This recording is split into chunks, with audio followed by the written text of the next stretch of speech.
السلام علیکم۔ پیارے بچوں، وضو شروع کرنے سے پہلے بسم اللہ پڑھتے ہیں۔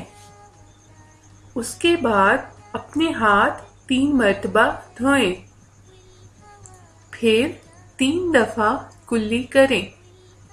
اس کے بعد ناک میں 3 مرتبہ پانی ڈالیں، پھر اپنا چہرہ 3 مرتبہ دھوئیں۔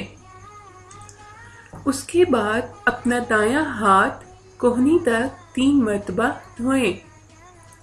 اسی طرح بایاں ہاتھ کوہنی تک 3 مرتبہ دھوئیں، پھر سر کا مسح کریں۔ مسح کرنے کے بعد اپنا دایاں پاؤں ٹخنے تک 3 مرتبہ دھوئیں۔ اسی طرح بایاں پاؤں ٹخنے تک 3 مرتبہ دھوئیں۔ پیارے بچوں، یہ وضو کا طریقہ تھا جو ہم نے آپ کو سکھایا۔